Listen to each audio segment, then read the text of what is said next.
welcome to the Winter 2023 Ariscraft Canada Brick Speaker Series, and it's the Praxes of Care lecture series. Tonight, we're so lucky and so excited to have Dark Matter U coming to speak with us. The theme for tonight's talk is co-teaching with community. But first, I'd like to acknowledge the land that we are on. So this university is located on the traditional lands of the Neutral, Anishinaabe, and Haudenosaunee peoples. The first people that arrived on this land were the Chalundun, people of the deer, also named the Iroquois. Their neighbors were the Neutral and the Petun peoples, along with the Hurons further north. And south were the Anishinaabe Mississaugas. So the land and the university where we gathered today is situated on the Haldimand Tract. And this is land that was granted to the Mohawk of the Six Nations, and it includes 10 kilometers on either side of the Grand River. And this was an occurrence that happened in 1794. The Six Nations people came here in exile from their traditional lands in New York State and are currently our neighbors on this site. And I'd like to thank Bill Woodworth, whose words I have echoed tonight in preparing this land acknowledgement. Bill is the elder at the school. This series dedication is for Andrew Levitt, who taught at Waterloo for 3 decades and who passed away a year ago. Andrew taught with care and about care, providing students with tools to cultivate well-being and to practice architecture in a more caring way. It's within this context that our lecture series asks, what is an architecture of care? And I'd like to thank our planning committee, Adrian Blackwell, Jalia Fonseca, Marie-Paul McDonald, Beth Vince, Wendy Wan, Joel Wan, Victor Zagabe, and also to Mayuri Paranthahan and Brenda Reed. Thank you as well to Julia Nakanishi for designing the poster and to Ariscraft Canada Brick for funding this lecture series. I'd also like to thank the School of Architecture's Racial Equity and Environmental Justice Committee for funding this lecture series, or this lecture this evening. I will now introduce our moderators for this series. We have 2 this evening. Albert Chao and Victor Zagabe. Pardon me. Victor Zagabe is an architectural designer, organizer, and educator from Takaranto, otherwise known as Toronto, who is currently working as a visiting critic at Carleton University's Azrieli School of Architecture. He is interested in the collaborative and transdisciplinary processes required in order to enact design justice, the designer's role in enabling cultural sovereignty, and the nuanced relationship between politics and the built environment. As a graduate of the University of Waterloo's Master of Architecture program, he investigated the role of restitution and monumentality in the Belgian post-colonial landscape. He continues this interest by consulting on issues addressing the colonial past, both within and outside academia. Victor is a core organizer with Design as Protest, where he recently co-led the 2022 National Campaign's Call to Action. His organizing efforts continue in many capacities through Dark Matter University, as he works in seeking the radical transformation of education and practice toward a just future. At Waterloo, Victor contributes as the current alumnus representative and co-chair of UWSA's REAJ, or Racial Equity and Environmental Justice Standing Committee. I will also introduce Albert Chao, who is an artist, architect, educator, and tinkerer based in Buffalo, New York. In his design and research practice, Albert interrogates and subverts the typical detailing, typical design, and typical methodologies, while also focusing on the invisibilities of labor embedded in typical architectural practice. Currently, Albert is the visual arts curator at Art Park in Lewiston, New York, an adjunct instructor at the University of Buffalo School of Architecture and Planning, and a core organizer with Dark Matter U. His collaborative work has been exhibited at the 2011 Detroit Design Festival, the 2012 Venice International Architecture Biennale, and at the 2019 IASS Symposium in Barcelona. Albert received a Bachelor of Fine Arts and a dual Master of Architecture and Fine Arts from the University of Buffalo, and he is a licensed architect in the state of New York. So I welcome Victor and Albert to the stage.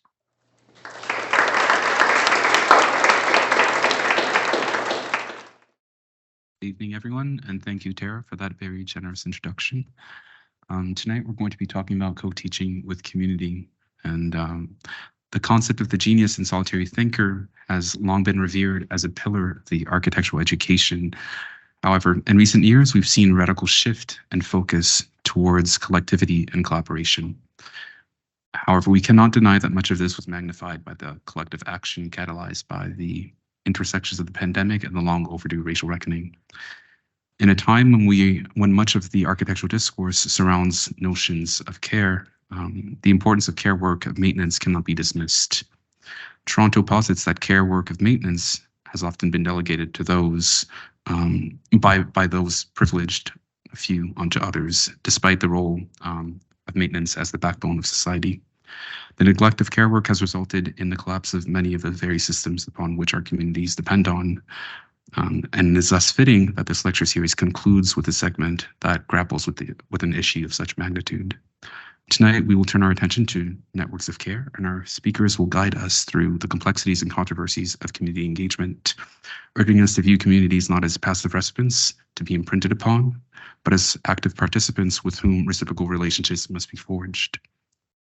As we engage with our distinguished international visiting speakers tonight, let us remain mindful of embracing the subtleties of collective action as we navigate the intricacies of architectural education and practice. We hope that the discussions that we engage in tonight will stimulate your curiosity to consider prioritizing processes over outcomes, to consider who we are co-designing with and for, and to consider the ever-shifting role of the architect as a facilitator. Tonight's event will be split into 3 different parts. We'll be beginning with the initial lecture. We'll be going into a question and answer component, and then an open panel to conclude the event. Your student groups, including WASA, have generously created boards just outside of this lecture room where you're all welcome to sort of add on to. You've all got some sticky notes on your pages, and we welcome you to add some of your notes as the speakers talk tonight that will answer some of the questions that have been posited before you. So with that, I'm going to let Albert continue the moderation. Okay, well, first, thank you, Victor, also for organizing all of this and bringing us all together. Thank you also to the School of Architecture at Waterloo, especially to the team that has helped bring us here. I know especially Kelsey, Tara, and I'm sure there's many others in the email chain and beyond. We are grateful to be here tonight. Okay, so one of Brenda Reed's thesis provocations begins with the act of mending her jeans, only to realize that the act of her mending increased further tears. She writes about the process and her journey in learning, understanding, and ultimately coming to terms with retiring the jeans. While I learned how to and not to mend clothes, the lack of material integrity was an unfixable problem. For the prompt tonight, co-teaching with community, how do we contend with the material integrity of unfixable problems? Brenda Reed further points out, maintenance covers so much ground in care work. It exists at the smallest scale up to a geological timescale. It often exists at multiple scales at once, and it can be hard, if not impossible, to find a balance between them under the capitalist timescale. Building on Brenda's multiple scalar provocations within care, maintenance, and labor, we are bringing together practitioners working within Dark Matter U. Our small group tonight, A.L. Hugh, Jerome Haferd, and Nupur Chaudhury, is part of a larger constellation. The hope tonight is to reveal some of the multiple scales in which the individual, as well as the collective, are working. And for me, understand DMU and how they can seem to work on everything, everywhere, all at once. A.L. Hugh is a queer, non-binary, transgender Taiwanese American architect, organizer, and facilitator. Their interdisciplinary practice synthesizes organizing for racial, class, and gender justice with design, rethinks the architect's role in facilitating accessible spaces, and manifests in collaborative work. Hugh was a 2019 to 2021 Enterprise Rose Architectural Fellow, and they are currently Design Initiatives Manager at Ascendant Neighborhood Development in East Harlem. They are a core organizer within Designers Protests and Dark Matter University, and is on the board of Associations for Community Design. Hugh also provides brainpower and energy for Queries, an ongoing community building initiative for and by LGBTQIA+ architects and designers. They received a Master's of Architecture from Columbia University, GSAP, and has taught at Columbia University, City College of New York, University of Buffalo, and University of Michigan. Jerome Haferd is a licensed architect, public artist, and educator based in Harlem, New York City, and Hudson Valley. He is the principal of Jerome Haferd, RA, and co-founder of the award-winning studio BRANDT Haferd Architecture with BRANDT Nap and Nap. Haferd is assistant professor of the architecture at City College's Spitzer School of Architecture and an affiliated faculty with Columbia and Yale University. Haferd's expanded practice critically engages built environments in both urban and rural contexts, often looking to marginalized histories to unlock a new imaginary for architecture, design, and cultural infrastructure. His work and research on complex sites has led to collaborations with the Harlem African Burial Ground, Roots to Sky Collective, the Park Avenue Armory, and others. He is one of the core initiators of Dark Matter University, a BIPOC-led transdisciplinary network geared towards new models of design, pedagogy, and practice. His recent projects include Black Box, an experimental arts and performance venue, and Beautiful Browns, awarded second prize in the 2021 On Olive Emergent Black Architect Housing Competition. Haferd co-led the DMU Constellation exhibit, now on view at the 2022 Lisbon Architecture Triennale, Terra. I think that's actually also being transformed. It's not at University of Mississippi, Missouri? MSU, sorry. Mississippi. He is currently working on a series of installations with Harlem Grown for the 2023-2024 Marcus Garvey Park Culture and Care Initiative. Nupur Chaudhury is a public health urbanist that looks at cities, communities, and connections through a grassroots lens. A bridge builder and translator in the fields of urban planning and public health, she encourages and believes in the power of conversation, connection, and collaboration to build healthy, equitable, and just communities for all. For over 15 years, she has developed and implemented strategies through nonprofit, governmental, and philanthropic systems to support residents, communities, and neighborhoods to challenge power structures to build just and equitable cities. She has led coalition building efforts after Superstorm Sandy, redeveloped power structures in villages in India, and developed a Citizens Planning Institute for Public Housing in Brownsville, Brooklyn.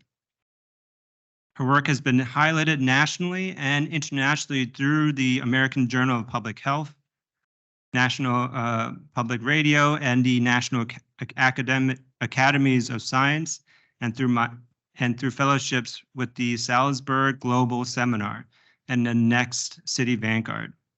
She is the daughter of South Asian immigrants and a partner to a son of the Jamaican diaspora.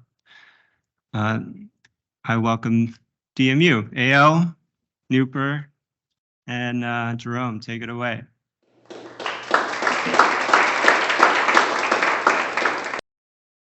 Great. You can hear us, everybody? Thank you so much, Albert and Victor and everyone for having us.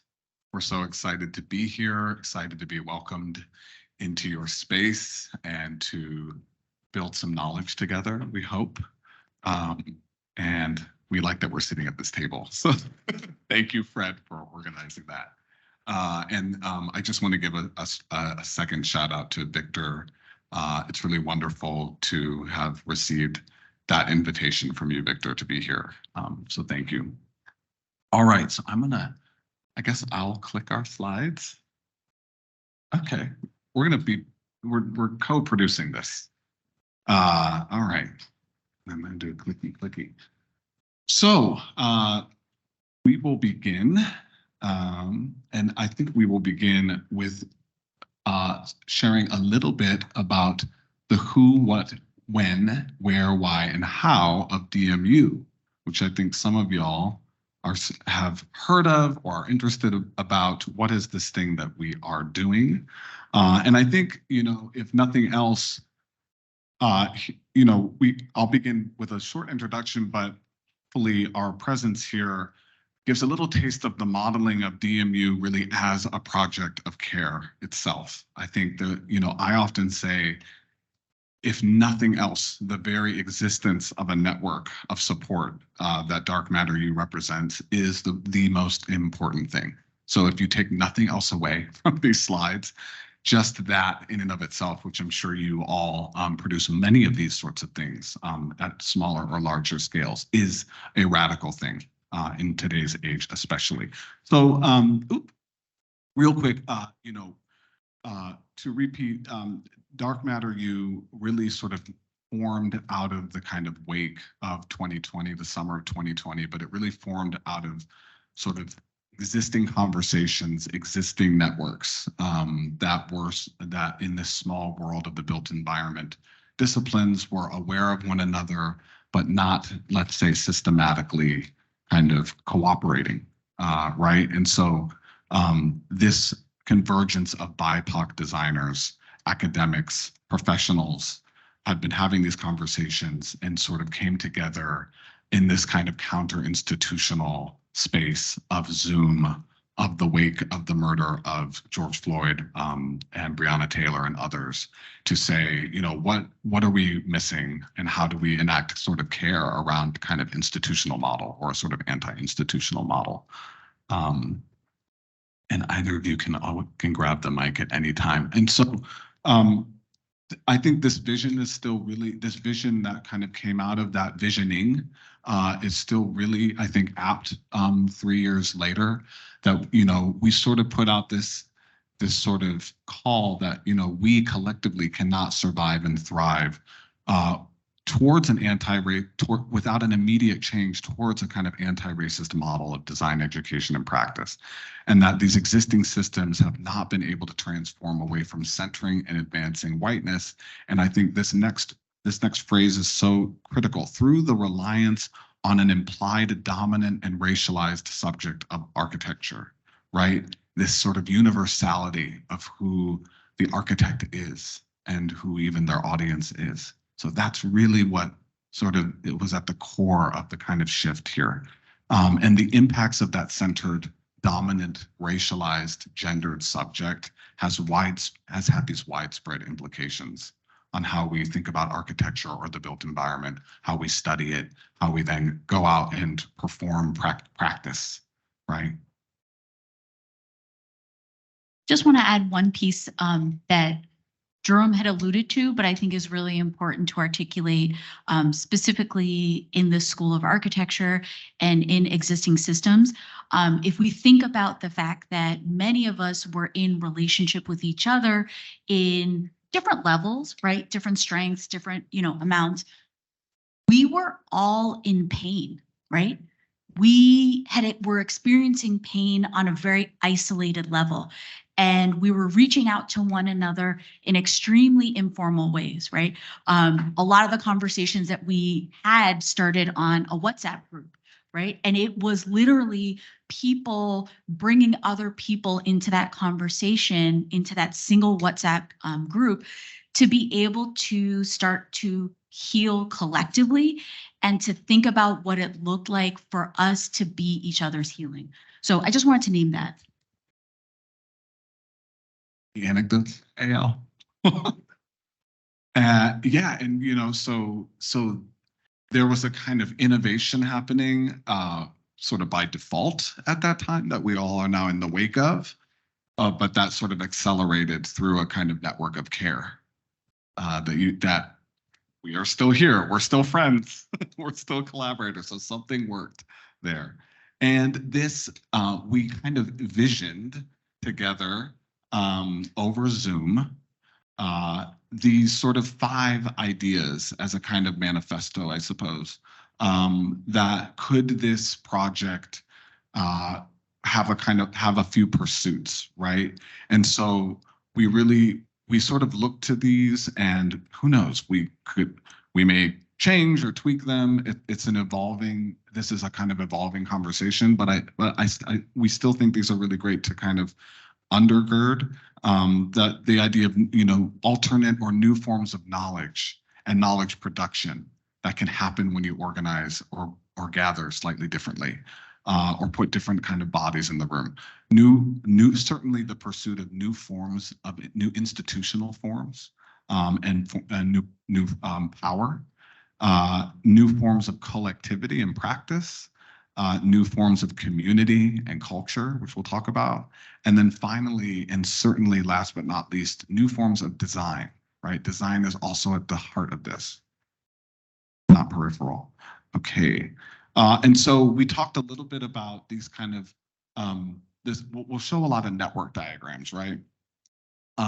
So Dark Matter U is forming out of also the kind of same ecosystem as other projects like Design as Protest that you've heard about, that some members are really actively participating in both of these projects, and which that is was a sort of more direct activist kind of ecosystem where you had things like field organizing, student sort of activism, direct action, data and research, and you kind of came in as a little bit more of a academic project with scare quotes around academia, right? To really begin to challenge, almost and target almost this period immediately after formal education as a student, a space of sort of promise to then gather folks who are really in this kind of phase of their development to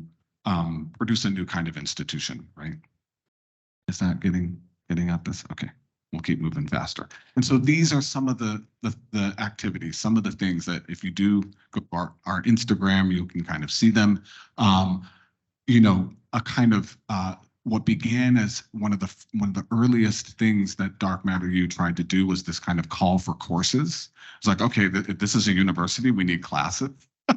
So, we have these built environment professionals and academics of color around the country, even in Canada here, starting to kind of find each other over a Google spreadsheet and say, hey, I'm actually kind of interested in that idea. I didn't realize I don't even know you, or I saw you on the Zoom call. You're kind of interested in this as well. Let's create a syllabus together, right? So this is some of the output really in the first year, I think up on this screen, of some of these sort of innovative curricular projects that started to come out of that network. And then I threw in last minute, sort of maybe coming to much more recently, that production has continued to sort of rhizomatically expand and change and shift over the last 3 years, into even then more kind of like design collaborations and spatial manifestations of the network, right? So that initial dark matter graphic continues to sort of proliferate, and this is a photo of the Lisbon Triennial Constellations exhibit, which about a dozen of us sort of collaborated on, but we sourced material from about 50 of the members of DMU. So this was really a kind of spatial practice, which also then centered the kind of BIPOC members and contributors to this network's practice in Lisbon. And then here, and this is another fun network diagram, which is again really just getting to like the social network of dark matter U. But I think we do these meta analyses that I think really unpack how collaboration works and how some of these things sort of anecdotally come to be. And it really is about relationships, right? So this was a diagram I think we made for a conference. Still about a year in to this sort of to this project, right? Or some of the where we were just reflecting on, okay, these people met in the context of DMU, for example, Curry and myself literally met on an early Zoom call for forming what was not even named yet. And then not even a year later, we were teaching sort of seminar together that was bridging two institutions. And so this is really just looking at kind of how some of those things begin to happen at a smaller scale. And I think, we made one for today. Do you want to describe this one? Yeah, we kept looking at that previous diagram and we're like, this diagram is true, but it's old and we need to update it. And how fun would it be to have a meta diagram of what we're going to talk about today? It's kind of in the center there with the triangle that's created between me, Jerome, and Nupur. Our names are in white, is the Foundations of Design Justice through the Van Allen Neighborhood Design Fellowship, which we'll talk about later. But we've also connected the dots to Samendi and Albert and I, who taught a studio together, and then looping Victor in as well for this talk. So it's really kind of a simplification of the amount of people hours and brain power and energy that goes into making DMU courses work. And we'll get into the nitty-gritty about the specificities of co-authorship and co-teaching. But first, next slide. And before okay, this is perfect. Did you want to say something? So we're going to kind of ask the question of what does care mean, right? This word is this word. There's a lot of C words in the lecture series and in our talk: care, community, collaboration, and we wanted to kind of begin with sort of unpacking what that means because it can mean different things. But I began to sort of wrap up this little bit of an introduction to dark matter U. I wanted to highlight some things that we wanted to put on the table in the context of DMU, or really any of this conversation, is to kind of understand or think that there are systems outside of academia, right, or maybe partially in and out, that are leading place-based change, which we're going to talk about. We're going to talk about how residents are experts in the spaces that they're in. How do we change the processes and dynamics to make space for that level of expertise? And how do we challenge white supremacy culture within academic institutions that we're part of?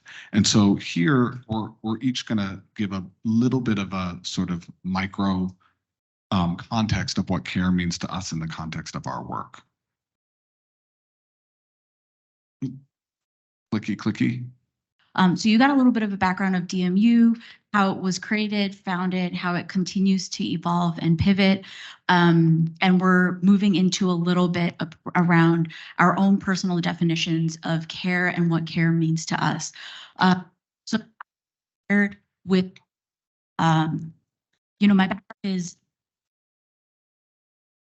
my background's a little unusual and different, right? So DMU is usually full of a lot of architects and designers. I come from an urban planning background through the lens of public health, and the majority of my work is actually done on the ground with community. And so when asked what care means to me, as someone who has worked shoulder to shoulder with many different communities across New York City, as well as in rural India and other places and spaces, I think about what it means to differentiate the cadence of work so that it includes everyone in that work.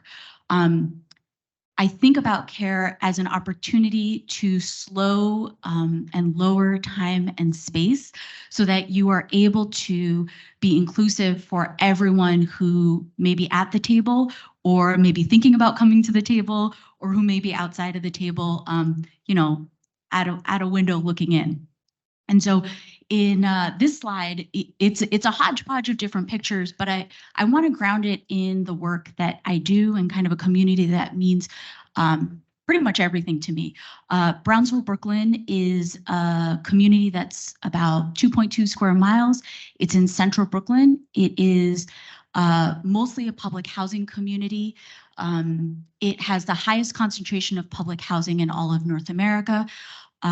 It also has the third highest violent crime rate in all of New York City.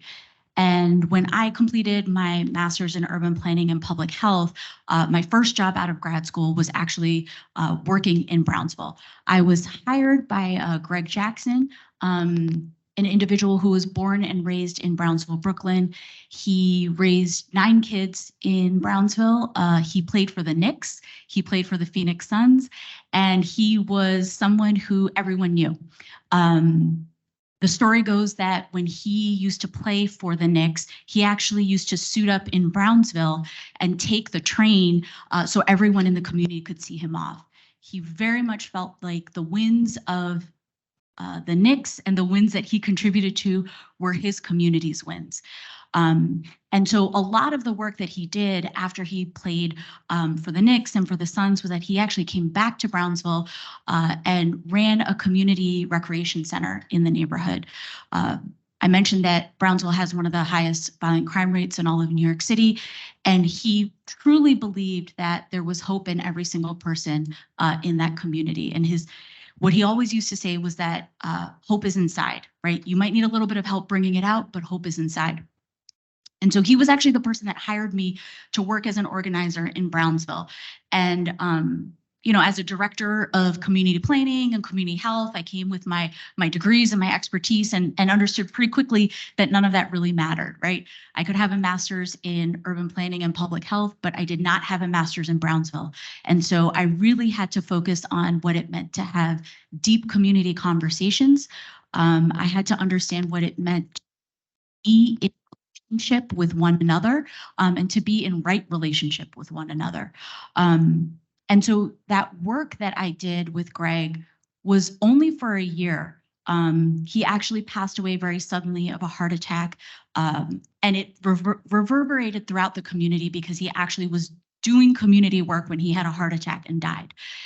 And so a lot of the work that we were doing around envisioning a new future for the neighborhood, envisioning a new reality for the community was really, really discombobulated by the death of Greg. And so we decided to really pivot a lot of our work instead of thinking about, you know, what was change, you know, what's our vision, all that stuff.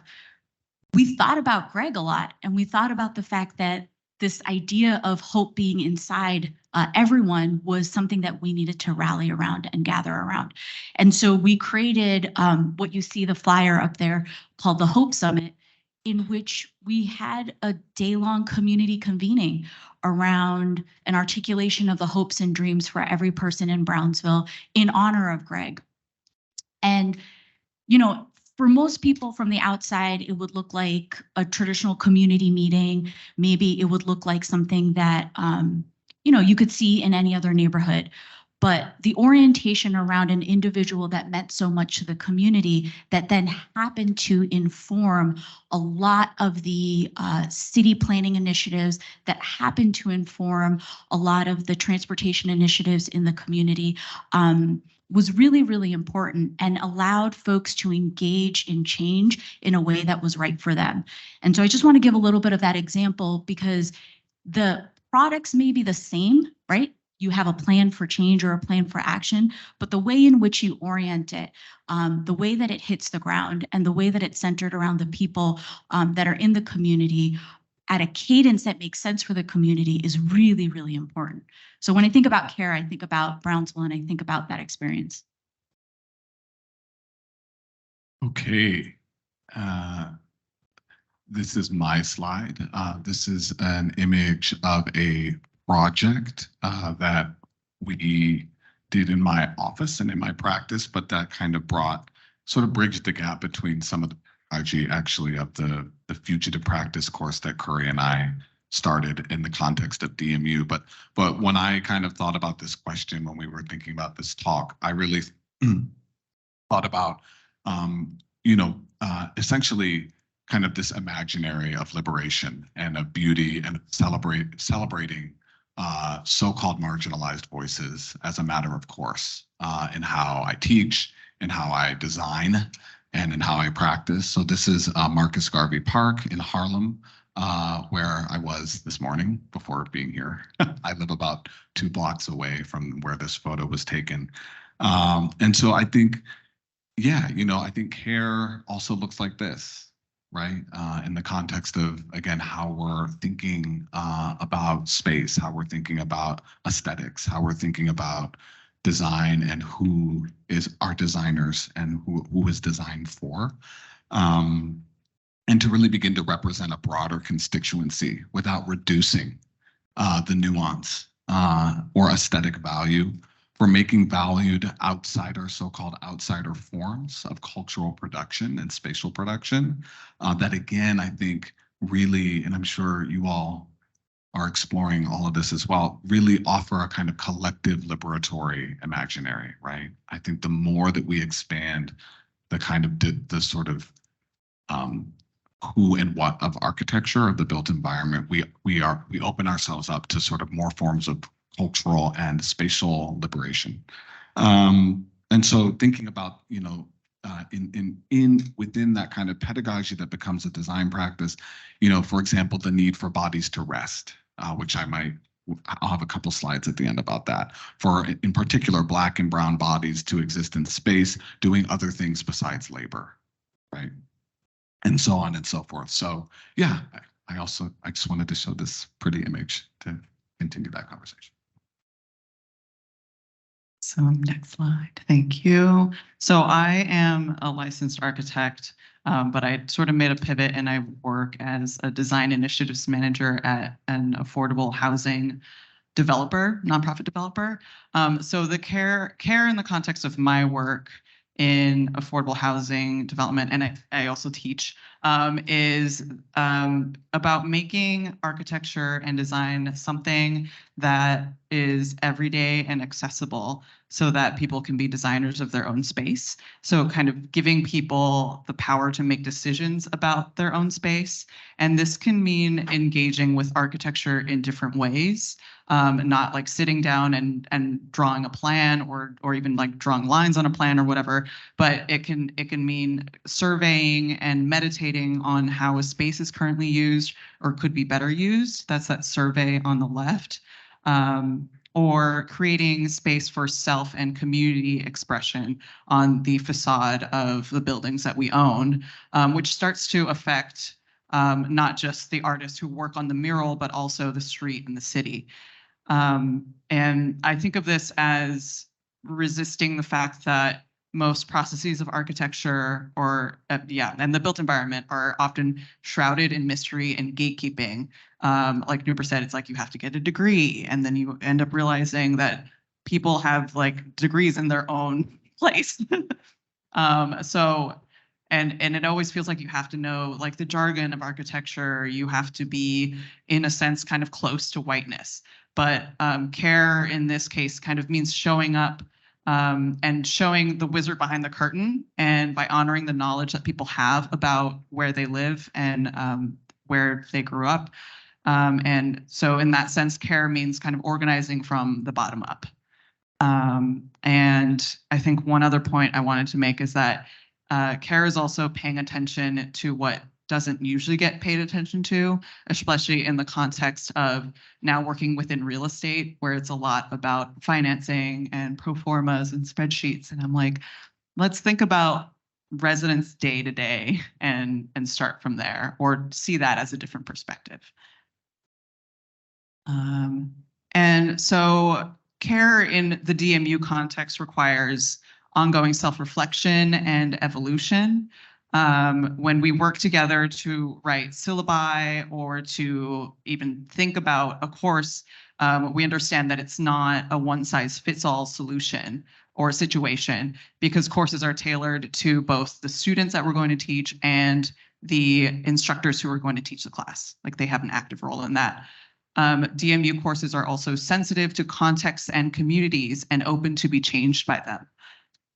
Courses often evolve in the course of co-writing the syllabus or in the course of teaching the class. So in light of kind of all the bad things in the world, it's like, what can architects kind of do to actually make a change? Like, do we just go on with business as usual, or do we try to work together and create these new models of collaboration and create something new and different? Next slide. Do you want to start, Jerome? And I think unpacking a little bit more of kind of what's at stake there in this project of say co-teaching, right, or co-institutional practice, which of course happens outside of DMU as well, right? But I think when we really sort of intentionally began to do the co-teaching, for example, in particular across institutions and collaboration across institutions, I think there are some important, deeper sort of challenges at stake there. So we really wanted to try to trouble, right, and dismantle these institutional boundaries, which become very sort of proprietary walls around knowledge production that is problematic, right? And then, even to the extent of, for example, in a few of the courses like Difference in Design taught by Justin Moore and partners at Morgan State or Tuskegee, or Fugitive Practice taught with, like I said, Curry Hackett in our network and myself between Yale and Howard, or Yale and City College, even beginning to kind of share resources, God forbid, between institutions and creating these new models for collaboration, and even sharing resources between differently resourced institutions, right? Which then, and then number three, kind of destabilizing these dynamics of expertise and hierarchy, which I think gets to sort of the evolution of even what is a course that we'll talk about with bringing even sort of non-academics in as lecturers or as sort of experts in their lives. Yeah, and I just want to add one piece that as we're thinking about these core aspects, I think it's always important to remember, whether you're sitting here in a school of architecture, whether we're thinking about developing new syllabi, which I think we talk about quite a bit, or whether you're thinking about how all of this lands in space and place, what we are up against, right? So who matters? Who gets to make the decisions? Who has power to actually create that change? And as someone who is licensed as an architect, as someone who has gotten a degree, as someone who is able to walk through specific doors in which budgets get decided, right? What is the power and privilege that you have within that work? And what are the ways in which you are willing to give up that power and privilege to be able to be thinking about this idea of destabilizing those dynamics, right? At DMU, we're all the way on the other end, in which we actually think that we're not destabilizing, we're actually demolishing, right? But you all have an opportunity, as you're exposed to kind of this model and this approach, in terms of your own role, your own complicity, and your own ability to kind of create that change. So I just want to add that as we're thinking about these different pieces. Totally. And this was supposed to be this fun 1, 2, 3, and I screwed it up. I was only supposed to talk about number one, about those institutional boundaries, the subversive ambition. I should read my notes. And again, challenging both the content and the container of knowledge production, right? Are we still doing the 1, 2, 3 right now? Okay. Sure. 2 is, I know, 2 is sharing resources and creating new models for collaboration. This co-teaching through DMU proves that there are other models of architectural and built environment education that center communities, and that this is a viable method to change the ways that we actually work together. Co-teaching enables sharing resources with each other from our respective institutions and perspectives. And it's a practice of care because it forms new models for collaboration that are relational rather than transactional. Do you want me to talk about destabilizing dynamics again? I feel like I've already talked about destroying them, so I think we're good. referred to Nupur from a few minutes before. Awesome. Okay, so now we're going to get into the nitty-gritty of one of the classes that kind of spiraled into many other classes. And so it's a spiral of time because it's a nonlinear process of co-creating and evolving the syllabus. Because there's a lot of doubling back and reflecting again kind of on what has happened and what needs to actually change. You can click through really, or do you want to do it? Okay. Yes, no, go for it. So as the audience, context, scope, and institutions change from course to course, they catalyze shifts. You can go ahead and click through them. Yeah, catalyze shifts in the format and content of the class. And those shifts are shaped by both the people who are teaching the course as well as the stakeholders they're engaging, and thus a mix of interests and focuses and knowledges is always unique. That's our cute little animation, but we will be going step by step.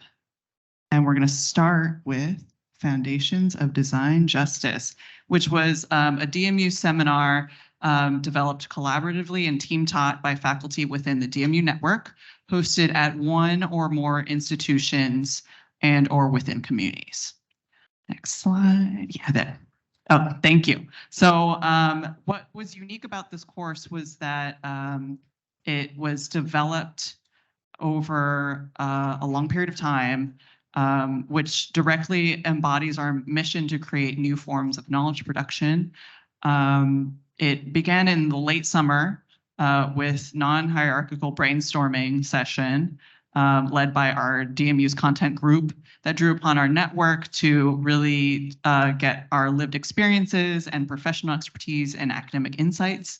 And then in the fall, 3 working groups at DMU, the Content, Opportunities, and People Group, coordinated our university partnerships, the staffing of DMU co-facilitators and guest lecturers, and a focus group of several dozen co-authors who came together to really build the syllabus and write it out.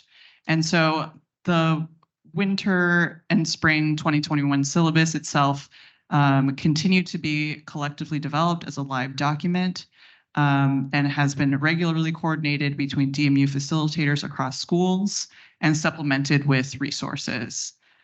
And we think that there have been hundreds of people who have touched this. So this is just a slide to show that beginning with the design of the syllabus, it's also about the composition of students, the university partnerships, and the leadership of BIPOC faculty. Next slide. Yeah, shows that the course was formed around different modules, and each module had guest speakers come in, and we pulled from our DMU network so that all of the guest speakers were BIPOC. And so students were really hearing from practitioners who were working on design justice in the field in real time. Next slide.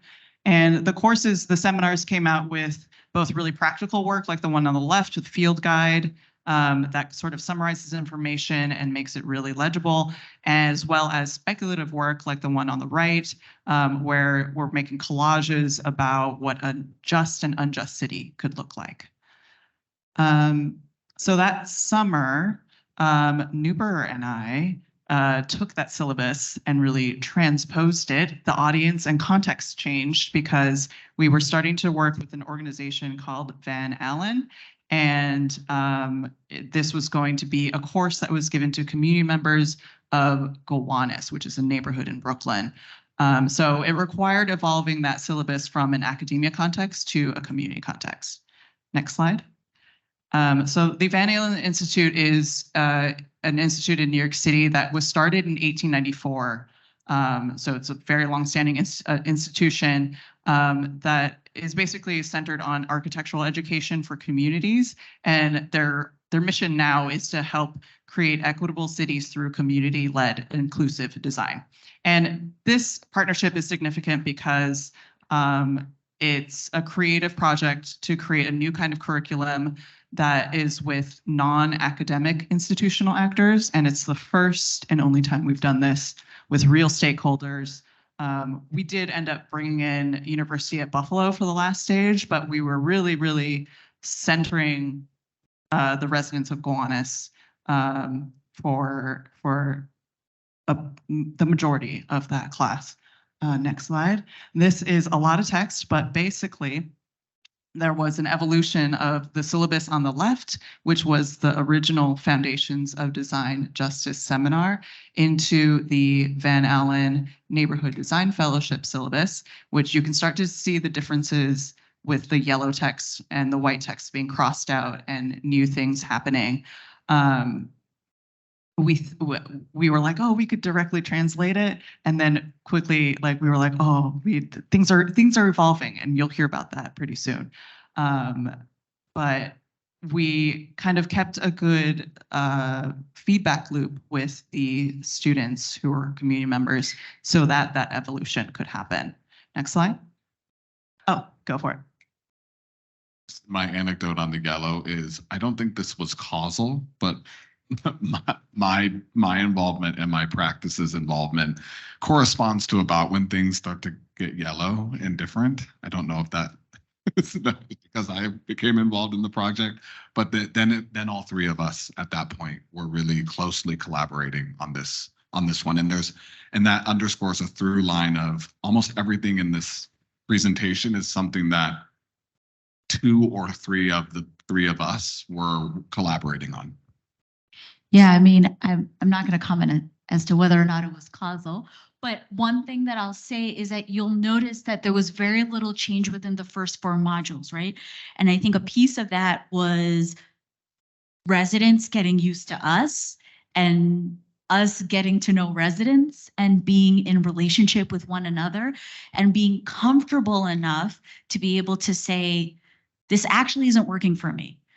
I'm actually not understanding what's happening here, or I actually want to dive deeper into these pieces that you mentioned, you know, in module 2, but we actually didn't talk about it enough. And I have something to say about that because this is what's happening across the street. And so I think that as the modules and the weeks went further and further along, our relationship with the residents got deeper and deeper in such a way that we were able to be completely transparent with one another to say that we are learning as well as teaching and vice versa. Yes, thank you for that. Next slide. Really, really quick introduction to Gowanus because we don't want to just keep saying Gowanus and not having you know where Gowanus is. It's a neighborhood in Brooklyn and it's near where that number 6 is. It says Gowanus, yeah, on the map on the left. Gowanus is surrounded by gentrified neighborhoods and they're next, basically. They're almost like the last neighborhood to gentrify. And part of it is because there is a canal there, which used to be a marsh and then a creek. And then the canal got extremely polluted by industrial dumping in the 1800s and 1900s. And it's a major watershed in Brooklyn. So when it rains, and the city's combined sewer overflow system is overwhelmed, a lot of it goes into the canal, which is not great. And then as industries have moved out and the neighborhood has become more residential, people are thinking about more leisure uses. And the Gowanus Canal was actually designated an Environmental Protection Agency Superfund site in 2010, and they're actively remediating that now. Next slide. These are kind of technical slides about the rezoning. I won't get too deep into it because there's a long timeline. But basically, there were community-led efforts in the neighborhood of Gowanus by Gowanus residents to develop outlines of a comprehensive community-based infrastructure and land use plan so that they could keep their community safe, vibrant, and sustainable. After that plan was made, the New York City Department of City Planning began their quote unquote official process of making Gowanus neighborhood plan, which did not match up entirely with the residents plan. A lot of it was about, a lot of the conflict was about the public housing and how much that public housing, how much investment that public housing would receive. And so that rezoning and that city official neighborhood plan ended up passing from 2019 to early 2020. And then COVID happened, but I think it's like official now. It's been a few years and it's been signed into law. So there's a lot of big changes coming into the neighborhood. Rezoning means that those sections of the neighborhood, some of them have been upzoned so that people can build bigger buildings there, or like you can bring housing there. Well, as somebody who's lived in New York for over a decade, and I don't know about the two of you, this is a neighborhood in sort of fairly deep Brooklyn that is unrecognizable. Parts of it are unrecognizable from when I first moved to New York. The level of gentrification is then accelerated by this zoning, where you'll walk to a kind of new sort of plaza, and there is 10, 12-story sort of high, maybe mixed, but mostly high rent market rate housing in an area that was sort of lower income, townhomes, warehouses 10 years ago. Thank you. Next slide. Including the Gowanus houses. Yeah, including the Gowanus houses. Okay. So this slide is just to kind of show that beginning process. Those first 4 weeks were all Zoom sessions, and that's where we brought in guest speakers from the DMU network. That's when it was more of like a seminar or a lecture type of thing, and that's when we were building relationships with each other, because we heard the feedback that it's like, okay, we're talking a lot about things, but like, what about what happens in Gowanus? Like, we have ideas. We want to talk about those things. So in the next slide are some snapshots from a collage workshop that we did with the Neighborhood Design Fellows, which was centered around the community center at the Gowanus Houses. Gowanus Houses is a NYCHA campus, New York City Housing Authority. One of the public housing campuses in Gowanus, and their community center had been closed by the city for 20 years. Like, just sitting there, unused. I think people had been like squatting there, but it had been officially closed. And before that, it had been a really vital community space.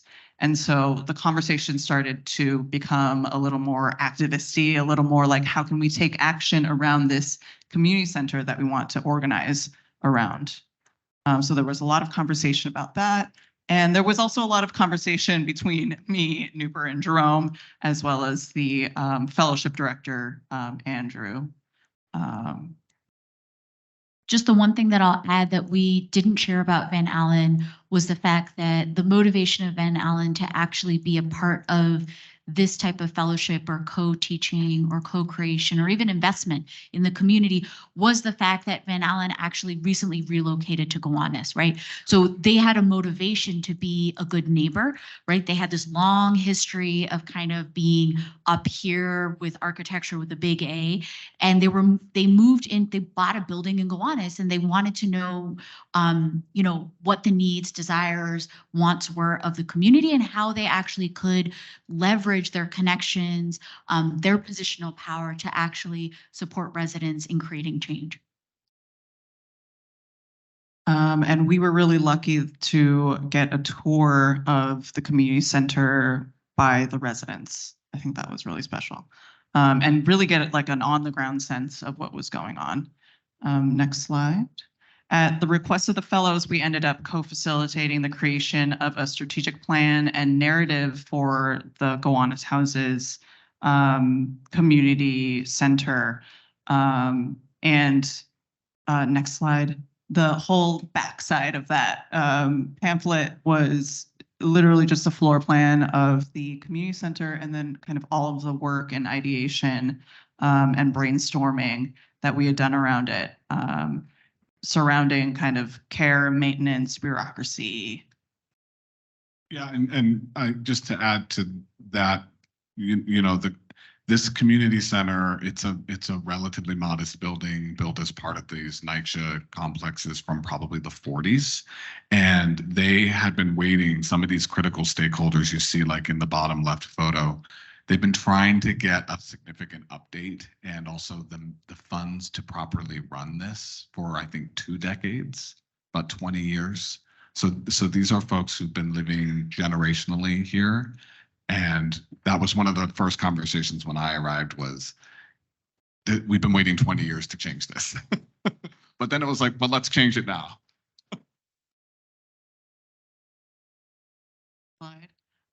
So in the fall, we extended this collaboration with the Neighborhood Design Fellows into an architecture design studio at University at Buffalo, taught by Semendi Bryce, who is not on the stage with us right now, but she's here.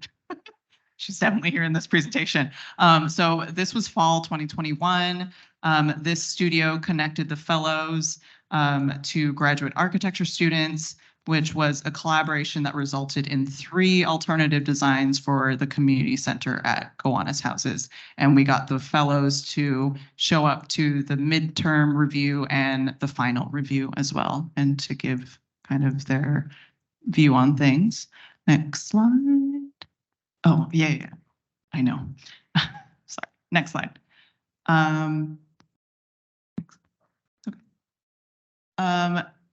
And then there was another audience and scope change. By the winter, we had a stronger relationship with the Gowanus community members, so we decided to bring them into the design studio in a more meaningful way with the Design With studio.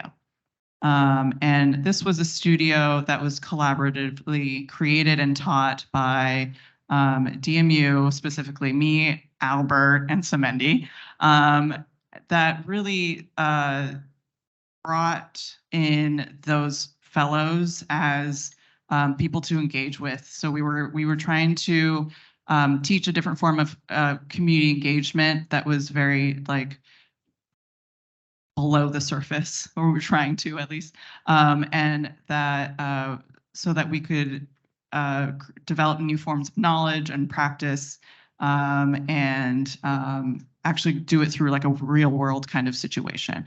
Next slide. We kept the modules as a way to kind of structure the studio, but instead of bringing in DMU network members to lecture, we brought in actual Gowanus residents as the speakers. And we also paid them, which was amazing, because often community members are not paid for their labor. Next slide. We also wanted to include them in this slideshow because we love their faces. Andreas Chaudhury is now the Gowanus Houses Tenants Association president. Elisa Smilovitz is part of Gowanus Mutual Aid. And Bahij Chansey is an urban planner and environmental justice advocate, and they all live in Gowanus. And these are just some slides to show that we brought the studio to Gowanus so that they could actually experience and see the neighborhood. Next. They got a firsthand look at the Gowanus Mutual Aid Free Store and community fridges. Next slide. And they also were lucky enough to get a tour of the community center led by Andreas. Next slide. And got to really thinking about what really makes a public space public. And it's interesting because that left photo shows this building that's been rehabbed, and there has been a very like capital A architecture proposal by a Starchitect to build housing right next to it. And it's just like, this doesn't look like Gowanus, and it's definitely not a community-led process. Next slide. So students developed a method of active listening and mapping to explore history, and they also examined both alignments and conflicts of interest between different communities. And they synthesized their research and observations and interviews with the stakeholders, with the fellows, to create an activation within the community space. And they really thought about like what work is already being done and by whom within the community, who they're actually engaging with, and whose voices they're amplifying, and how. This was a project that was, it says gardening with, but I'm not sure if that's actually the Gardening With project. But it was basically looking at how the landscaped areas in that NYCHA campus at Gowanus houses outside of the community center could be used for stormwater mitigation and for also gardening purposes. Next slide. And this project looked at a way to amplify existing residents' work with a type of exhibition that could be movable and that could frame different parts of the city, all community-led. And at the end of the semester, we sent the community members the work that the students had done for their use and reuse and community activism.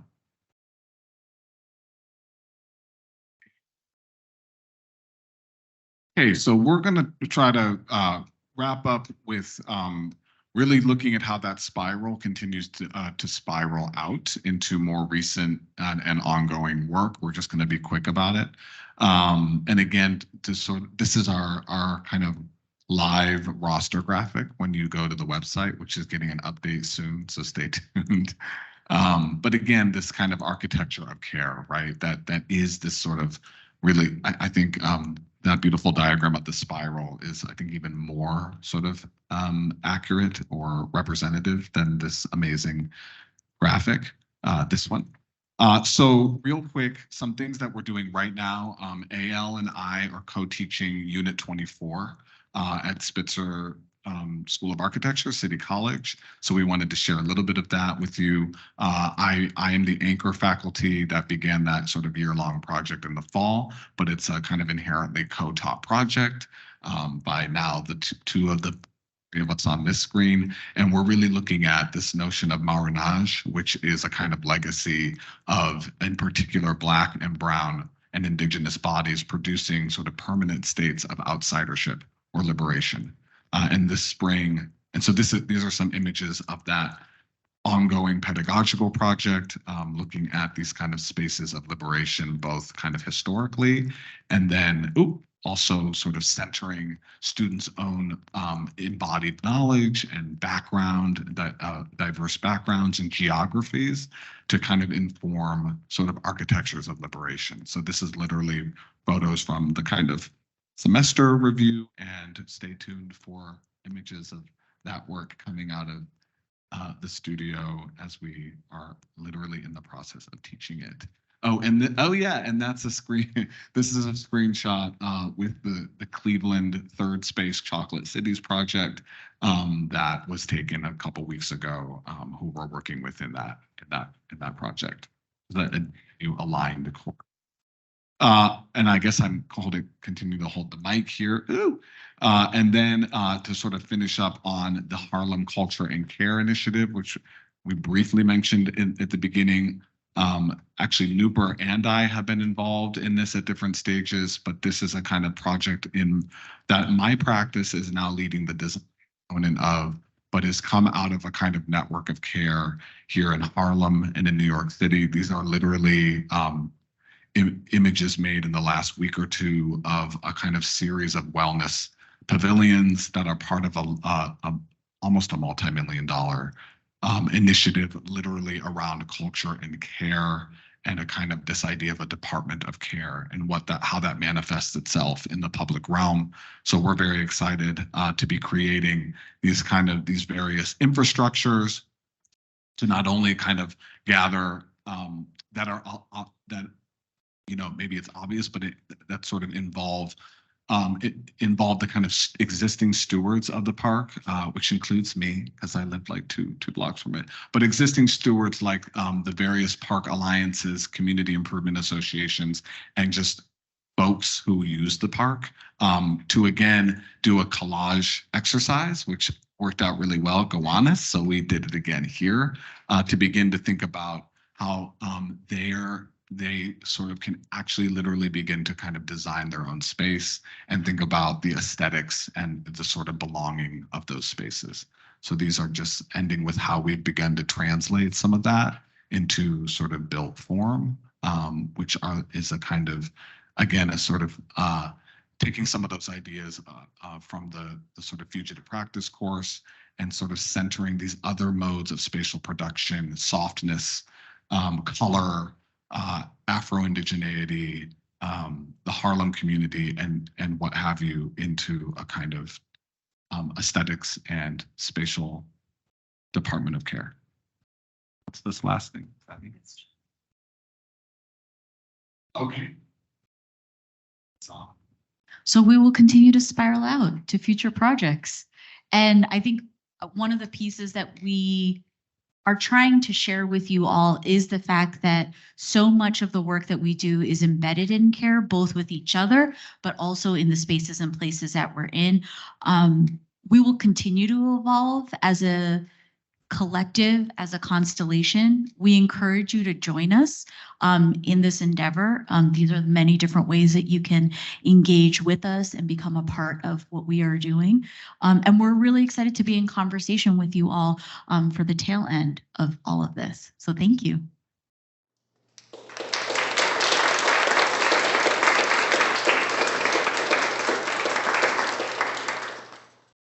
Well, first, thanks everyone for sticking around, and also thank the panelists for talking so much about the work and the process.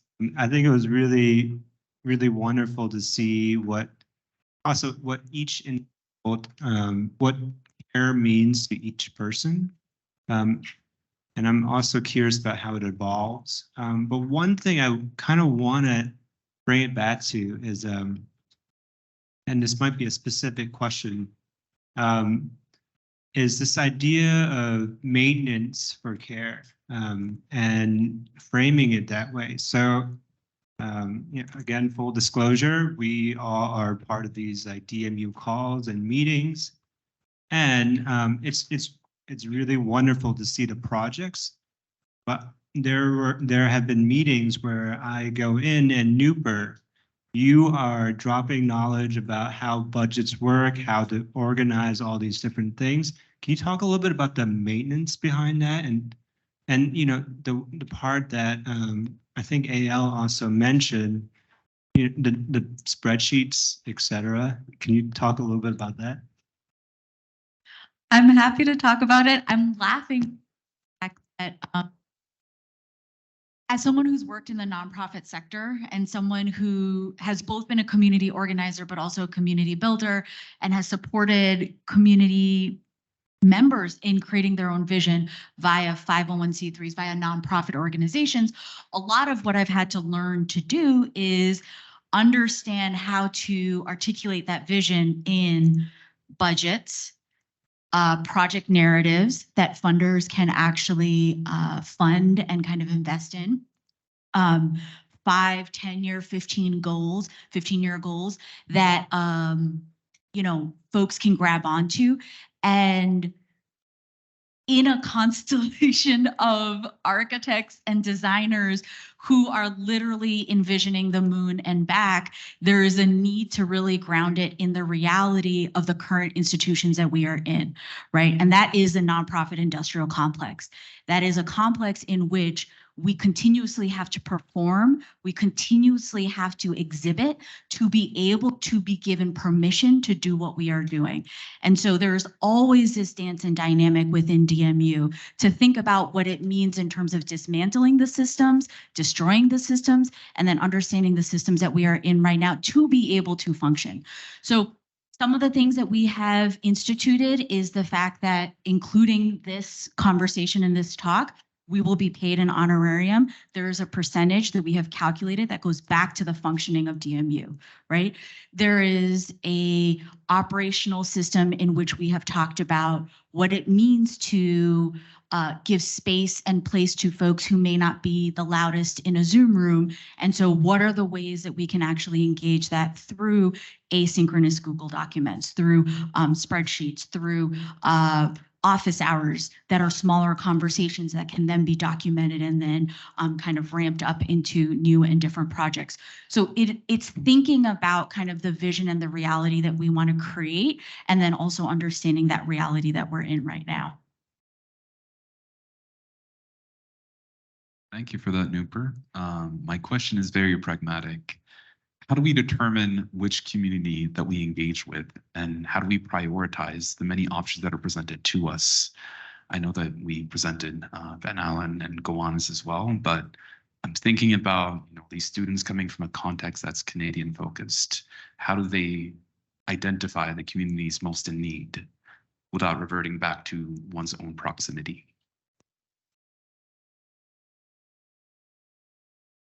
I mean, I'm happy to answer that, but I don't know if other. Sure. I mean, I will say that I personally come from an abundance mindset, right? So like, who would have thought that a South Asian daughter of immigrants would work in a primarily Black community that is a public housing community in Brownsville, Brooklyn? Not me. But the thing is that I had a level of availability. I was in that space and place, and I was able to lend what I knew to a community that had a creation or a vision of what they wanted to change, right? So in that moment and in that time, that was the right place for me to be, right? In terms of prioritization, I think it is very much what Arthur Ashe talks about in terms of start where you are, do what you can, use what you have, right? And I think that there is a danger of paralysis if you start categorizing who is the most in need, who is the most kind of, where are we in proximity? So I would venture to say that, and especially because of the fact that we are DMU, we are an academic kind of collective, there is a lot of cerebral conversations around it. And I think that what I bring to this conversation and the collective is very much of like, roll up your sleeves, do what you can, start, right? And it will evolve and it will continue to spiral, but it cannot stay in conversation, right? It cannot stay in the studios. It cannot stay in the models. It has to be put out there. It has to be challenged. It has to be kind of, proven wrong in a lot of ways. So yeah, I mean, I think if I were to put my public health hat on, right, I would say, what are the ways that we can be thinking about how your zip code actually determines your life expectancy, right? And so when I was working at the Center for Health Equity in the New York City Department of Public Health, we actually did prioritize specific communities because of the large health disparities in specific neighborhood spaces and places. Would I love to see that as a part of DMU's work? Most definitely. I think I'm the only person who has that public health background. And so I am kind of pushing that boulder up the hill, but I think I am getting a lot of advocates around that slowly but surely. I can add a little bit from my own experience. So my work in affordable housing, I got that job through something called the Rose Fellowship. And it was kind of the thing where it was like, I was at the right place at the right time, had the right skills. I think the way that I think about it is there's need everywhere and it's so hard to prioritize and it's just so much, it's so hard. And it's like, there's so many measures that I think that if you just kind of, at least for me, when I was starting the fellowship, it was like, how can I connect with this? Like, how can I bring myself to this, regardless of what the situation really is, and then just help out where I can, right? And then let that evolve, let that spiral. And I want to mention spiral in a good way, not spiral in a bad. I'll just quickly add also that, at least in the context of like a DMU meeting, we also vote on things, so there is a sense of, we've had very just basic conversations around is there a kind of quorum of folks who want to do this and have energy to do this and feel this is worth devoting energy to. Right. Just wanted to see if there were any questions out coming from students. I see one over there and then second one coming from Jenny. I also wanted to mention that, again, we are encouraging you to use the stickies in front of you to note down any questions, lines of thoughts, or things you would like to learn in your education. That way you can place them out once the event is done. But please, Fred, if you pass that along, that'd be great. Hi, my name is Anmol. So like I'm way too much relatable to the urban issues that happen throughout the country. And it feels very sad when you see on the streets like how the homeless people are going through. And relating to this thing, when I was watching to the setup meetings that usually happen in dark MU, how we are getting up to the next stage. Yeah, it's good that we are going with the senior citizens. We are going with the people who are like earning not that much, but how we are having proper meetings or collage exercises with the homeless people. That's my main, what he also talked about, that what are the priorities.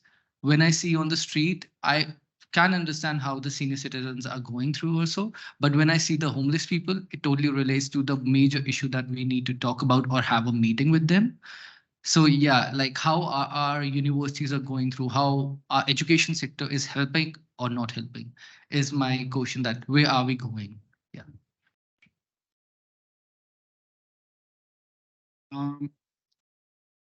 I'll take that.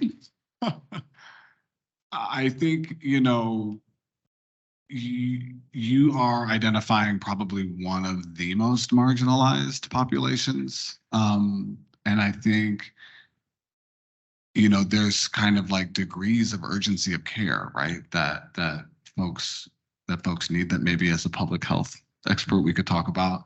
I'll just give one anecdote in terms of meetings around sort of work in a park like Marcus Garvey Park, which serves a pretty wide array of folks, but a fairly wide array of, let's say, unhoused folks, low income communities of color. I think there have been some really amazing conversations and also action in terms of, okay, what are even the invisible barriers that one has to pass through or be helped facilitated through to even make it into like a design visioning session, right? So one of the first conversations we had was looking around the room, like, who here, how do we step up and acknowledge that I'm a conduit, or that folks in that room are conduits to literally the people on the street who are using the park. And that actually is a fair amount of the folks in that room are regularly engaging. So I think it's acknowledging that fact that there are invisible barriers, even, leading to the credible messengers from those communities who might be at the table, right? That's still just a kind of small privileged representation, but those people are in contact with dozens of people. So I think it gets down to sort of strategy, and how, at least in the case of like a park, how do you then serve the folks who you are a conduit to, who are not going to come to that meeting, right? And how do you actually create the conditions, which, for example, that project is about, in public space, everybody, where actually the broadest possible constituency take ownership over something, and you can continue the community engagement in those spaces. But the public health expert's going to add to this. No, I mean, I'll just add that in the realm of design as protest and dark matter, we actually do have a group of folks who have convened around this idea of hostile architecture and this idea of healing hostile architecture, to specifically focus on unhoused individuals. I believe the pilot is looking at Bushwick in Brooklyn, if I remember correctly, or a community partner may be there. Don't quote me on it. But very similar to kind of how we've been developing these community fellowships. It's a group of folks who are part of our constellation, part of our collective, who have actually said very similar things, that there actually is an opportunity to think about how we can leverage our skills, our expertise, and our education towards creating change in New York City. And we want to be doing that through listening to and centering unhoused individuals. So I believe that's a partnership with the Design Trust for Public Space, similar to how we've actually partnered with Van Allen Institute. And so I would encourage you to take a look at that as well. That's a really good question. Thank you for asking. And my addition to this is about kind of like, yes, there's that urgency, and definitely when you see someone unhoused on the street, you're like, oh my God, how can I help them, right? And I think the one thing that I have to remind myself constantly is that sometimes there are bigger systems at play, and it's like you really want to change those systems, but like as one person, what can you do? So then I think of like the collective work that we're doing and the change that we're trying to make on, and the influence that we're trying to have on the levels that we can influence, right? And is that change sort of aligned with the change that I want to see so that this unhoused person is no longer unhoused? Which is kind of like bridging two worlds, but it's kind of the world that we live in. And I would also add to that collage workshop thing, I just, and this kind of happened when we visited Gowanus. It was like, it's not okay for designers to just like find someone random on the street and bring them into like a design charrette or something like that. It's like there are so many layers because architecture is having conversations like up here, right? And it's not kind of grounded in what people are experiencing in the everyday. And we're trying to bridge that a little bit.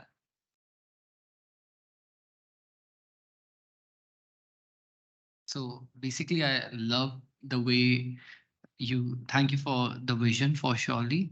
And I wanted to say like one thing more related to this thing itself. Like I love the way it was presented related to the exercises that is shown through the senior citizens, just like an input, like by parallelly showing the picture that you guys were talking about, showing what is happening in the park creates a lot of visionary towards the architectural students that, yeah, we are going with the senior citizens, as well as there is one more thing, it creates a lot of impact. Like when I saw that slide, I loved it. But yeah, a question also came into my mind that where are the homeless? Where is the photo of the homeless, right? Relating to that too, if I talk about the affordable housing thing, I was just reading one article by Bell Hooks, like Class Claims, which is totally related to the real estate agent games that is playing, and it is totally affecting the affordable housing. So I am very intrigued to know, like, there is a very big bridge between what is the policies, what is the government doing, and on the other side, how the homeless people are living. So being as an architect, like architectural student, what should I take it as an initial stage to understand and start building those steps or start making that bridge so that I reach towards the government? Because yeah, I am very interested to know that how I can move from or construct the bridge starting from there till the government side or the policy making side, which is for surely it's a very tedious project and it's a very big question. But yeah, slowly and steadily we can make together the right. I want your vision related to that. So I'll answer this, and then I also want to make sure that other folks can ask additional questions as well. So a very vocal protest, I think that I had seen, experienced, and I think that we talked about a lot in our community was the fact that many architectural firms made a decision to, and this is related, it's not housing, but it actually is around the construction and maintenance of prisons in the US. There were many firms that actually said that actually we are not going to design these prisons anymore. This is the decision that we're making, right? And so that is a group of folks who have an expertise, who actually are encouraging either policy maintenance or policy change that's saying we actually don't want to be a part of this. We actually are not going to lend our expertise around this because we actually do believe that people are being wrongly incarcerated, right? And so I'm not sure if it completely gets to your question, but I want you to think about what it means to have the skills that you have in your back pocket and how are you going to be in contribution to which systems and why. So I'll leave it at there, but I think there's another question back there as well. Oh, nope, over there. Okay. Okay. So loud. I'm still not used to it, even though I study here. So I was listening. First of all, my name is Amy Shen, and I was listening to the talks, and you guys all talked about like the policies and the community institutions that you guys are part of, and this kind of institutional networks. You have support for a lot of people who are kind of like established. You have a platform to make those kind of changes that you kind of presented. But as a student who do not have all those kind of like built-in things and time, what would you recommend that we should do as students here? Everyone are students here and professors. So what is your advice for us, I would say? My advice for you is to organize. So talk to other students who are like-minded, get together, like start a campaign, start a petition. You know, like you guys as students, as a student body, I mean, I personally don't know how it works here, so I'm try not to step on any toes, but you as a student body can have a really loud voice and can have a really big influence on your own curriculum, right? Like if you demand that something is part of your education, like if you want more design justice, if you want more Black architects, if you want a more, Black faculty, you want a more diverse like student body, those are all things that you can get together, organize, and ask for, and make the case for. And I think you should use your power as a student, even though it's like ephemeral because you're only here for a few years, right? Use those few years. And I think one thing I would add though is that you might not see like the fruits of your labors while you're still a student, which kind of sucks, but then you'll see it happen and be like, ha, like that's, I'm speaking from my own experience. I mean, like the meditation we saw on our tour, as I understand, that was actually from folks who organized here that said that this is important for us as students, right? So how can you build upon that and think beyond that towards different change? But Jerome, you wanted to add something. Yeah, no, you both did it. But just wanted to add, you know, we were students, still are in certain way. And there is this feeling of I have no time. That will not change necessarily. The people up on this stage have no time. So really that's also a practice of kind of care and also making time for things that are really important. And I just want to second that as students, I think students actually have way more power than they realize. And I think sometimes that agency and power, it can maybe be directed in sort of not the most productive ways, because there's also this dynamic that then forms between students and their administration and their faculty. But I think there is, if nothing else, I think sitting down, what are the things that I would want who's at this school 10 years from now to see that I don't see yet? That's what I'm seeing now. I'm starting to see things that I did not see when I was a student 15 years ago. One last little bit, find your faculty allies.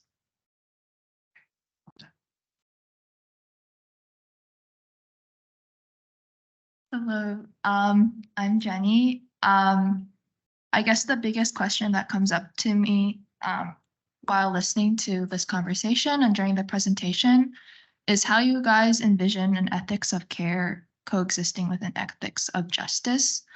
I think the word justice sometimes gets tossed around a lot. And to me, sometimes an ethics of care contradicts an ethics of justice and vice versa.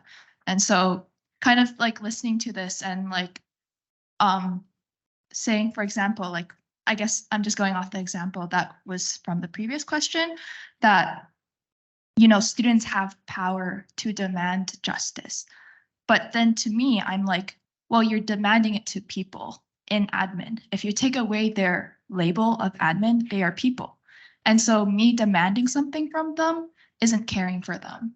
And kind of like my struggles is balancing those things, because sometimes when you demand what like may be just to you isn't just to them, and it isn't caring for their time and their families and their responsibilities that they have already. So I guess kind of going back to like my question is how do you envision ethics of care and ethics of justice of coexisting?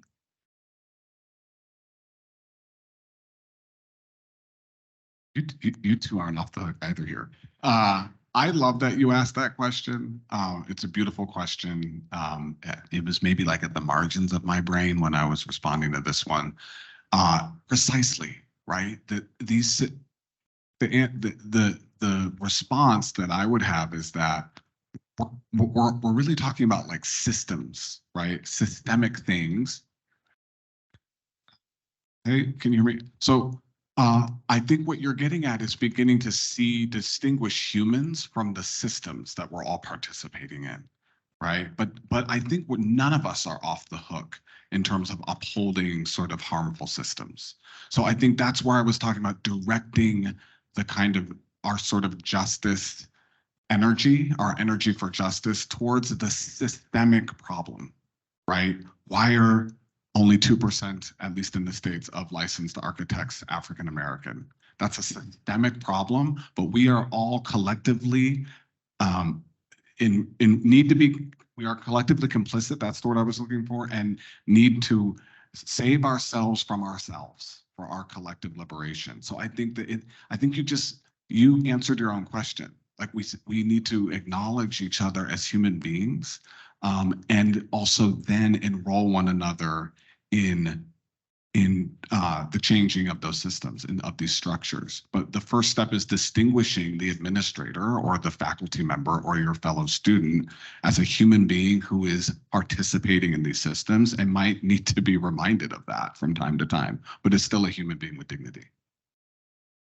I mean, I would liken it to the fact that as someone who comes from the world of urban planning, a lot of what we do is, or a lot of the way the system is set up is there are people in power, right? Administrators, city planning, transportation, et cetera, who come to a community and say, so we have this plot of land, we're going to redevelop it. We actually want to ask you what the color of the benches should be, right? Do you think it should be red? Do you think it should be blue? We actually have so many colors in the rainbow. These are the only approved colors that we have. These are the only ones in our budget. Community members are like, actually, we want green, right? There's a whole conversation around the color of benches. What the conversation should be is, how do we envision the future of our community and how is it manifested in this space and place?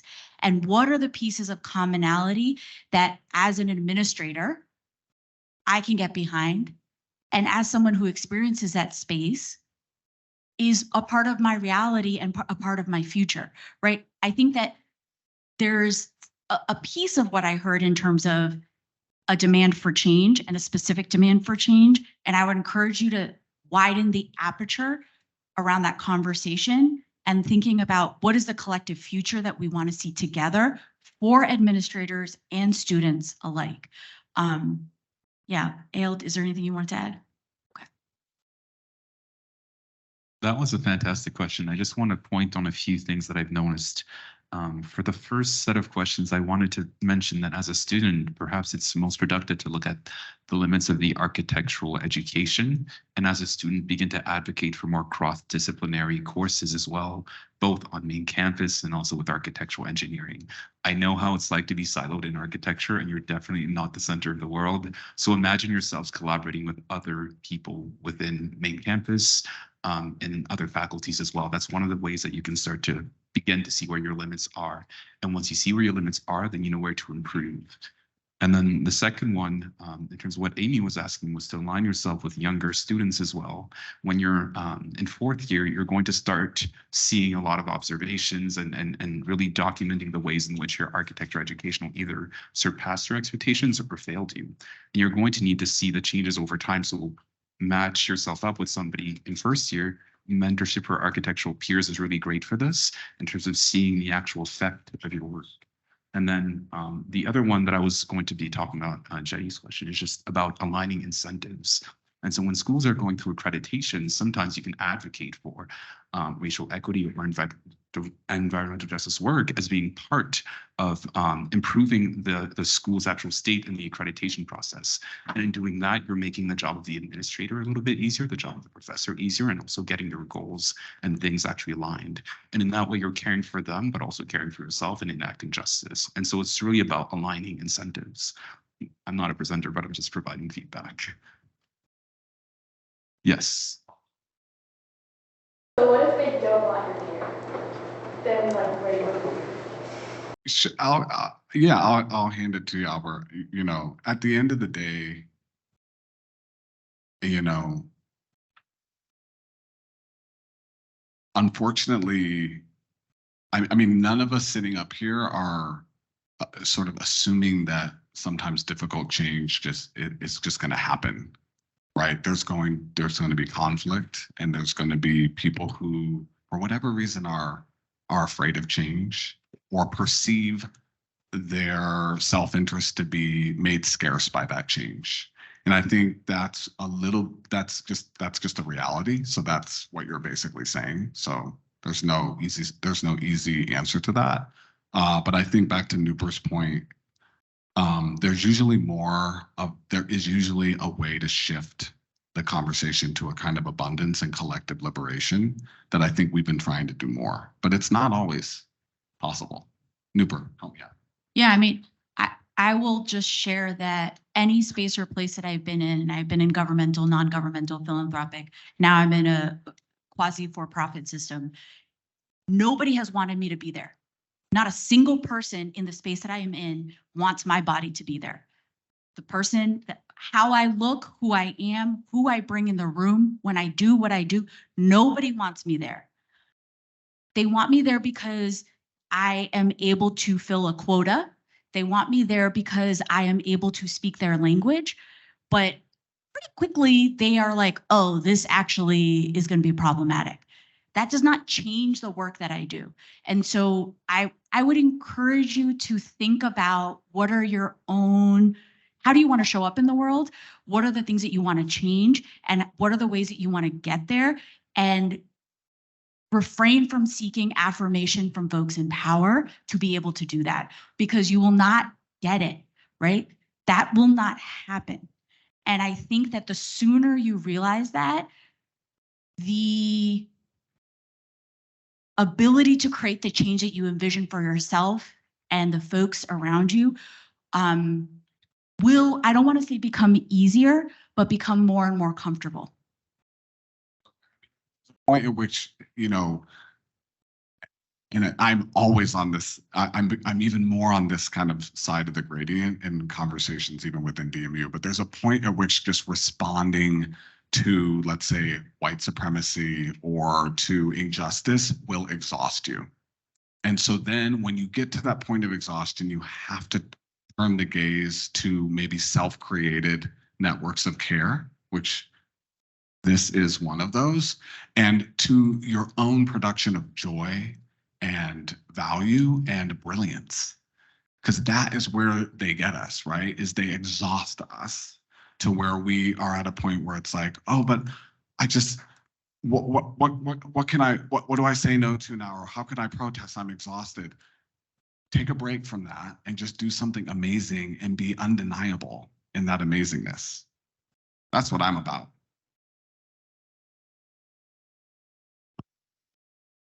Do we have any more comments?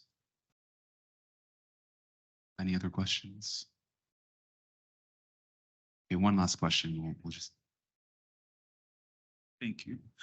I just had a quick question, spectator. I was a student here. I'm actually Nupur's husband, but I was just thinking from a different lens because I'm in financial services. So I'm just curious, what are some of the strategies around appealing to capital? Because everything that I'm hearing from you guys right now, I don't know if it works more so in a governmental sense, but when you guys are talking about design and creating these spaces that appeal to, you know, a wide array of people through this particular lens, I'm just thinking about it from the perspective, if I had this come across my desk and I was to actually have to appeal to a board or I was to appeal to a company, I would have to think about, all right, how do I make this profitable for them? So what are the strategies around that? What are the cross disciplines and actually making that into something that's a lot more tangible, more so than aspirational, if that makes sense? Well, sir, you know that that's why I actually just recently enrolled in business school, because of the fact that I truly believe that there are not enough people working at the intersection to be able to speak these different languages, right? So we, I want to say as a collective of folks who understand what is moral, what is the right thing to do, we are not making the progress that we need to be making, right? And we can see across the river that for-profit organizations are able to switch on a dime, right? They're able to do what they want to do, how they want to do it, and whether or not it is moral is irrelevant. They're actually able to create change much quicker than folks who are in the place that we're at. I think that there is an opportunity for folks who are in the social justice space to actually understand the language of capitalism and corporations, to be able to speak their language and to help them understand that when you focus on Black and brown populations, actually everybody wins. And here's how. And here's what the prospectus looks like. And here's what the 5-10-year profitability is on that. Because if you're not able to speak that language, we will not be able to get to where we need to get to. And I understand that very clearly, having worked the last 20 years at the intersection of public health and urban planning. Urban planners don't speak public health language. Public health folks don't understand urban planning. And unless you're able to translate those pieces, you won't get folks to come together around it. No matter how hard you try and figure out the opportunity to get everyone together. Ale, please. My answer will not satisfy you probably, but the way that I think about it, and I work in affordable housing, is that we do deep community engagement and really have community-led processes so that the decisions that are made, like the people who are going to live with them for many, many, many, many, many years are happy with them. And that's more of like a long-term outlook than a short-term profit thing. That's actually something our nonprofit's grappling with right now. It's like, how do we fundraise? Like, we need more money. Like, we need more staff. But we're enacting that process of like making sure we're listening to the people and making sure we're keeping things affordable so that in the long term, that neighborhood will stay like the way that it is. I mean, I think it is a really good and challenging sort of provocation. I don't know. I mean, I don't want to speak for these folks, but there's a range of responses that I think we could give to that. I will say that I feel like there's a project here around changing culture, which I do think affects capital, and that capital is interested in, whether it admits it or not. And so when I see some of the things that come out of sort of liberatory practice in the classroom or or amongst professionals, let's say the more diverse, the better. I see things that are not necessarily attempting to appeal to capital. I'm not quite to saying that that's something that I care about necessarily, but it's changing culture and producing desire for different things and showing again what can happen when you change the container by which these different things are produced, which I think everybody is interested in. Great. I just want to thank you all, to our distinguished international visiting speakers tonight for coming. Thank you to Albert Chao for co-moderating with me, A.L. Nupur Chaudhury, and Jerome Haferd. Could we all give them a round of applause tonight?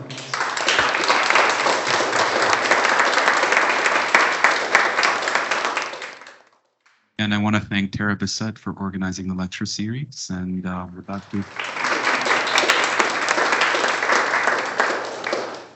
wish everybody a good evening. Please take those stickies on your desks and put them out in the atrium.